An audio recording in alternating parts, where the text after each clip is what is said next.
Today's notes are about what life was like in the North during the Civil War. We spend a lot of time talking about the battles and major events and some of the key people of the war.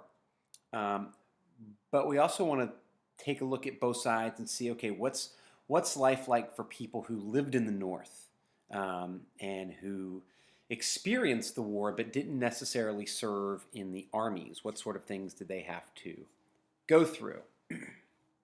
So for this set of notes, we're going to focus on the North. So we know that there were 5 border states that had slavery but decided to stay with the Union. And Lincoln wanted to really make sure that those border states did not break away. So there were some instances where Lincoln was forced to take some pretty drastic steps to keep those border states from breaking away and joining the South. In at least one instance, Lincoln suspended people's constitutional rights in Maryland so that he could have people who were in favor of the Confederacy arrested and kept in jail indefinitely. Right? To do that, he had to actually order that their constitutional rights be suspended. Also with Maryland, he used force, right, military force, to make sure that the Maryland legislature would vote to remain loyal. Because we've said several times, if Maryland broke away, Washington, D.C. would be completely surrounded by the South, would be in enemy territory. So Lincoln does some things that are of questionable constitutionality in order to keep Maryland especially in the Union.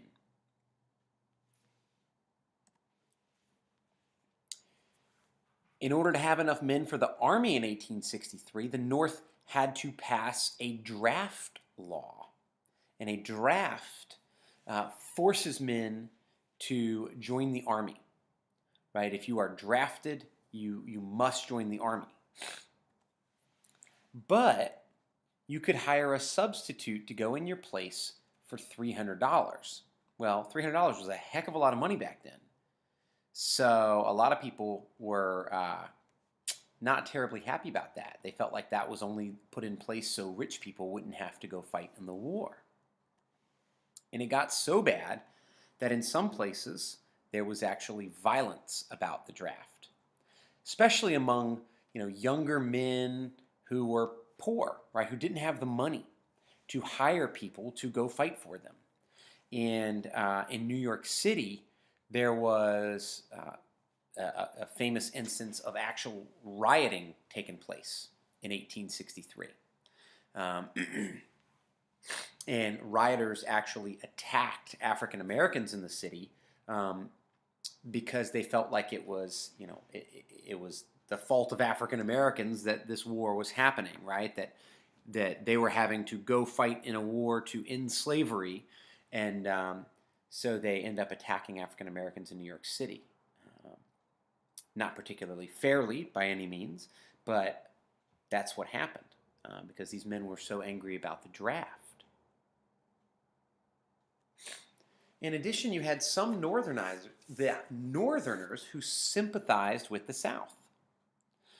Some of those were just racist and were okay with slavery, but others weren't necessarily racist. They just didn't think that it was worth a war to keep the South in the Union.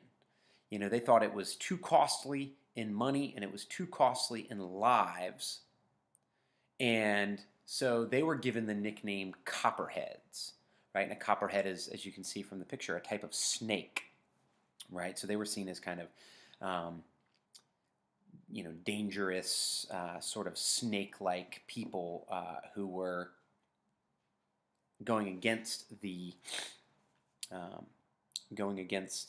war effort. The war also had an impact on women. in the North, and many Northern women had to take jobs to help out with the war effort, right? Um, that included factories, but also working in government offices and working in hospitals, tending to wounded soldiers. And a lot of these women um, uh, took these jobs, some of them from their husbands, right? Their husbands left to fight in the war, and the North still needed workers. So women got some new opportunities that they didn't have before.